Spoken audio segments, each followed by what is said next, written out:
మా ఆయన బంగారు కొండండి. లేదు లేదు, మా ఆవిడ కూడా చాలా బంగారు కొండేనండి అంటారు. వాళ్ళ పిల్లలు బంగారు కొండలండి, వాళ్ళెటవరండి అంటారు. నేనేమంటాను తెలుసా, నా ప్రేక్షక దేవుళ్ళు మాత్రం బంగారు కొండలు. నిజంగా నేను నా హృదయపూర్వకంగా చెప్తున్నాను, మీరంతా కూడా బంగారు కొండలు. ఎంత మంచివాళ్ళు అంటే ఎప్పుడు కూడా ఒక హద్దు దాటి మీరు కామెంట్ పెట్టలేదు.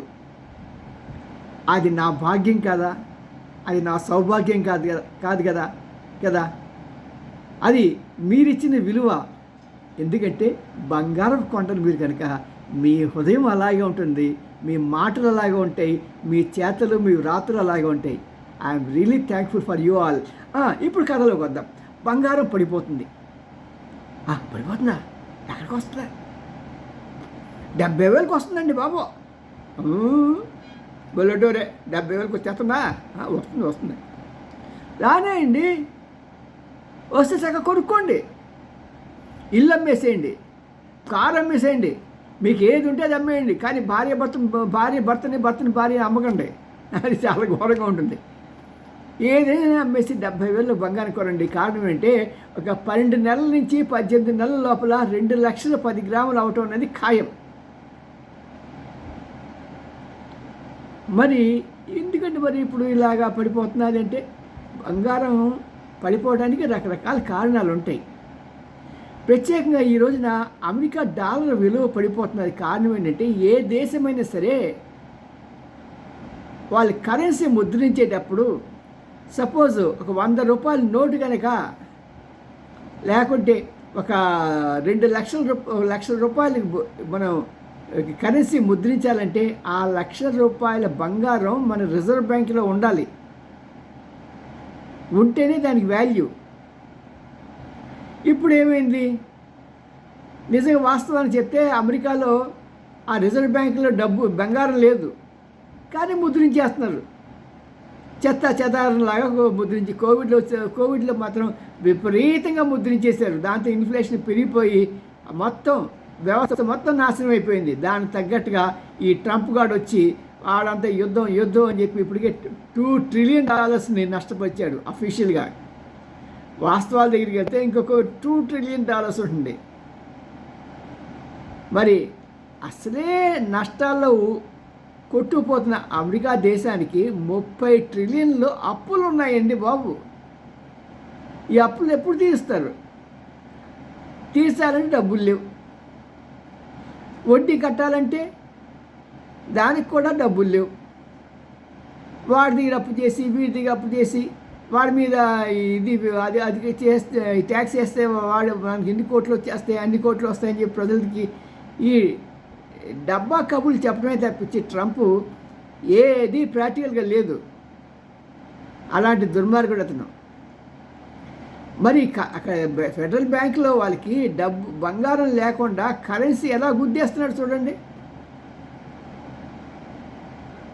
కాబట్టి ఒక 5-6 సంవత్సరాల లోపల ఈ వ్యవస్థ మొత్తం, అమెరికా వ్యవస్థ మొత్తం కుప్పకూలిపోతుంది. చాలామంది మా ఫ్రెండ్స్ అంతవరకు అక్కర్లేదు రామ్జీ గారు, ఇప్పుడు ఈ యుద్ధం ఇంకా ముందుకెళ్తుంది, వెళ్ళినప్పుడు ఆల్రెడీ రష్యా, చైనా, ఇరాన్ 3 కలిసి అమెరికాని కొడతా చూడండి అంటున్నారు. కొట్టచ్చు, ఏనుగు ఎగిరినా ఎగరచ్చు. ఎందుకంటే పట్టెడు కోపంతో ఉన్నాడు పుతిన్. అమెరికా సపోర్ట్ చేయటం మూలంగా 32 నాటో దేశాలు కలిసి ఉక్రెయిన్ను ఒక సాధనంగా వాడుకొని రష్యాని చిన్న భిన్నం చేశారు. మాట్లాడి 4 లక్షల మంది సైనికులు కోల్పోవడం అంటే మరి ఎన్ని ట్యాంకులు, ఎన్ని యుద్ధ విమానాలు, ఎన్ని నాశనం అయిపోయాయి. అవన్నీ మళ్ళీ కూడగట్టుకోవాలంటే ఎంత టైం పడుతుందండి? పుతిన్ కాబట్టి గుండె పగిలి చావలేదు. ఇంకోడైతే మాత్రం గుండె పగిలి చచ్చిపోతాడండి. అంతంత లాసం చూసే దేశంలో అన్ని శవాలు చూసేటప్పటికి. మరి ఇలాంటి పరిస్థితుల్లో యుద్ధాల మీద యుద్ధాలు వెళ్తున్న ఈ సమయంలో గోల్డ్ పెరక్క ఏమవుతుంది చెప్పండి? అమెరికా దివాలా తీస్తుంది. ఆల్మోస్ట్ రష్యా కూడా దివాళీకి దగ్గరే ఉంది. ఇంకా బంగారం బాగా ఉన్నది ఎవరి దగ్గర అంటే భారతదేశానికి చైనాకి బాగా ఉన్నాయి. ఈ రెండు అమెరికా రష్యా స్థానాన్ని ఆక్రమిస్తాయా? మీ ఆక్రమించవచ్చు రాబోయే ఒక 5-6 సంవత్సరాల లోపల. లేకుంటే భారతదేశము రష్యా కలిపి ఒక యునైటెడ్ స్టేట్ లాగా మరి ఇంకే విధమైన అలాంటి కొత్త ఏర్పాట్లు ఉంటా, లేకుంటే ఒక కూటమిగా ఇప్పుడు జపాన్, రష్యా, భారతదేశం కలిసి ఒక కూటమిగా కానీ, లేకుంటే ఇజ్రాయెల్, మన భారతదేశం, ఆ తర్వాత యుఏఈ కలిసి ఒక కూటమిగా లేఖనికి ఏర్పడితే అప్పుడు పరిస్థితులు ఎలా ఉంటాయి? కాబట్టి ఇవన్నీ జాగ్రత్తగా ఆలోచించుకుంటే భారతదేశం ఎదగటం అనేది ఖచ్చితం, ఖాయం. భారతదేశం ఎవడి యొక్క ఎంగిల్ మెతుకులు తినలేదు, ఎవడి యొక్క దాన ధర్మాల మీద ఈ దేశం ఎదగట్లేదు. మన జయశంకర్ గారు చెప్పారు కదా నిన్న, మా టాలెంట్ మీద, మా హార్డ్ వర్క్ మీద, మా విజన్ మీద మాత్రమే మేము పైకి వస్తున్నామని తప్పించి నువ్వు చైనాకి సహాయం చేసినట్టుగా మాకు ఎప్పుడూ సహాయం చేయలేదు. పాకిస్తాన్ వారు మా మీదకి యుద్ధానికి వచ్చినప్పుడు మీరు మీ యొక్క యుద్ధ నౌకను మా మీదకి పంపించారు మమ్మల్ని అటాక్ చేద్దామని. అప్పుడు మీరు అడగకుండానే రష్యా మా దగ్గరికి వచ్చి మీకు ఎదురుగుండా పోటీ ఇచ్చేటప్పటికి కంగారు పడి వెండికి వెళ్ళిపోయారు. ఎప్పుడు కూడా పాకిస్తాన్కే హెల్ప్ చేశారు, కానీ ఏర్పడిన దగ్గర నుంచి అన్యాయంగా ఉన్న పాకిస్తాన్కి, టెర్రరిస్టుల నిలవైన పాకిస్తాన్కి, టెర్రరిస్టులకి సపోర్ట్ చేసే పాకిస్తాన్కి, టెర్రరిస్టులని దాచే పాకిస్తాన్కి, టెర్రరిస్టుల ఫ్యాక్టరీలు పెట్టిన పాకిస్తాన్కి సహాయం చేశారే కానీ భారతదేశానికి ఎప్పుడు సహాయం చేయలేదు. మరి అలాంటి దేశం కుప్పకూలిగా ఏమవుతుంది? మరి అక్కడ వాళ్ళ బ్యాంకులో బంగారం లేకుండానే ఇంత కరెన్సీ వాళ్ళు గుద్దేస్తున్నారు కదా. ఇప్పుడు చూడండి, మనకి ఇరాన్లో ఎంత ఇన్ఫ్లేషన్ ఉందో. ఒక బ్రెడ్ కొనాలంటే ఒక గోల్డ్ సంచి నిండా డబ్బులు తీసుకెళ్లాలంట. అమెరికాకి రాబోయే రోజులు అదే గతి. ఎవరు ఏం చేయక్కర్లా, ఒక ట్రంప్ ఒకటి చాలన్నమాట. ఇలాంటి వాడు నాశన వీళ్ళని బైబిల్లో మాట ఉంటుంది, నాకు చాలా ఇష్టమైన మాట, నాశన పుత్రుడు అని అంటారు. మరి ఎవరు మీకు బైబిల్ తెలిసిన చూడండి. నాశన పుత్రుడు అంటే నేను చదివిన దాని ప్రకారం అంటే he is the destroyer to the country, to the world.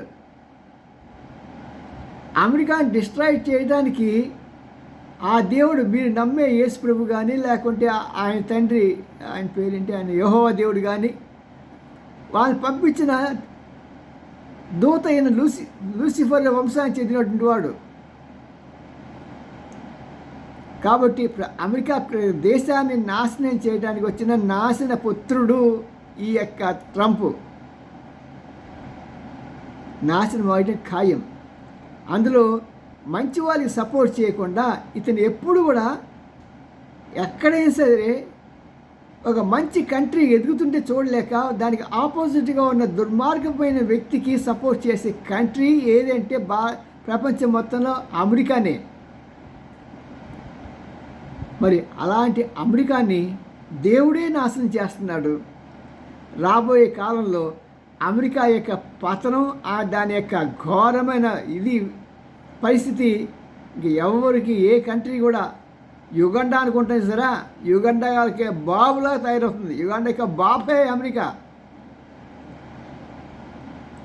అలాంటి పరిస్థితుల్లో బంగారం పెరుగుతూనే ఉంటుంది, బంగారం పెరుగుతుంది. కళ్ళు మూసుకొని ఇన్వెస్ట్ చేయండి. ఇప్పుడు మీకు కొత్తగా కొన్ని విధానాలు వచ్చాయి, నేను చెప్తాను వినండి. ఫోన్పేలో మీరు రోజుకి 10 రూపాయలు చెప్పడం బంగారం కొనవచ్చు. అలాగే ఫోన్పేకి నాకేం సంబంధం లేదు, అందరూ వీళ్ళంతా కూడా ఆ ఫోన్పే వాళ్ళ డబ్బులు తీసుకుని చెప్తూ ఉంటారు. నేను అలా చెప్పను, నాకు అది ఇష్టం లేదు.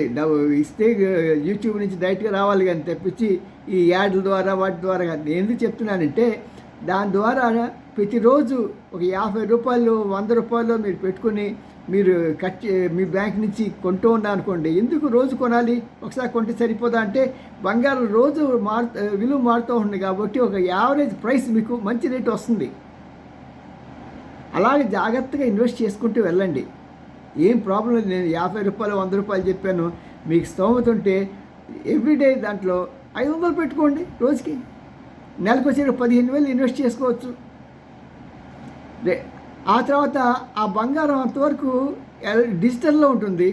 మీకు కావాల్సినప్పుడు మీరు వాళ్ళకి దాంట్లో మెసేజ్ పెడితే మీకు మంచి ఎంఎంటీసీ తరఫున నుంచి ఒక బంగారు 1 గ్రాము 2 గ్రామ్స్ మీరు ఎంత అమ్మితే ఆ యొక్క దాన్ని మీకు దగ్గరికి పంపిస్తారు కూడా. మీకు క్యాష్ కావాలంటే అమ్మేసి క్యాష్ పంపిస్తారు. మీకు బంగారం కావాలంటే 1 గ్రామ్ కావాలంటే 1 గ్రాము, 1/2 గ్రామ్ అంటే 1/2 గ్రాము, అలాగే ఎలా కావాలంటే అలా చక్కగా మీకు బ్లూ డాట్లో పంపిస్తారు కొరియర్లో. మీకు తెలిసే ఉంటుంది. తెలియని వాళ్ళ కోసం చెప్తున్నానండి. నాకేదో పెద్ద తెలిసింది కాదు. మీరందరూ మహానుభావులు, నాకు తెలుసు. కానీ కొంతమంది అక్కడక్కడ ఉంటారు కదా, వాళ్ళ కోసం చెప్తున్నా. బంగారం ఇన్వెస్ట్ చేసుకోండి, ఏం ప్రాబ్లం లేదు. అఫ్కోర్స్ అవకాశం ఉంటే షేర్ మార్కెట్లో కూడా జాగ్రత్తగా అండర్స్టాండ్ చేసుకోండి. కొంత షేర్ల మీద కూడా డబ్బులు పెట్టుకుంటే అది మీకు ఈ ఇన్ఫ్లేషన్ రేట్ని హెడ్జ్ చేస్తుంది. ఈ బ్యాంక్ ఇంట్రెస్ట్లు ఏమి రావు. కొద్దిగా వాటిని స్టడీ చేయడం ప్రారంభించండి. ఇప్పుడు చాలా బుక్స్ వచ్చాయి, చాలా ఈ ఛానల్స్ వస్తున్నాయి. వాటిలో చెప్పేది వినండి. ఒక 1 year పాటు మీరు అసలు ఇన్వెస్ట్ చేయకండి, ఓన్లీ నేర్చుకోండి. ఒకవేళ ఇన్వెస్ట్ చేసినా సరే మ్యూచువల్ ఫండ్స్, ఆ మ్యూచువల్ ఫండ్స్ కూడా మనీ ఇదే యాప్ ఒకటి ఉంది. దాంట్లో చూస్తే ఏ మ్యూచువల్ ఫండ్ బాగుందో అనేది చెప్తూ ఉంటుంది. అలాంటి సలహాలు తీసుకుని దాంట్లో ఇన్వెస్ట్ చేయండి. డబ్బులు పోతే మాత్రం వెనక్కి రావు. జాగ్రత్తగా ఉండండి. బంగారం పెరుగుతుంది. బంగారం లాంటి షేర్లు ఉన్నాయి, బంగారం లాంటి మ్యూచువల్ ఫండ్స్ ఉన్నాయి, బంగారం లాంటి శ్రోతలు వీరున్నారు. మరి బంగారం లాంటి మాటలు నేను చెప్పేవాడిని మీకు ఉన్నాను. సరేనా? See you. మీ N Ramji, senior journalist, Gudiganta TV9. Like చేయండి, షేర్ చేయండి, సబ్స్క్రైబ్ కండి. బాయ్.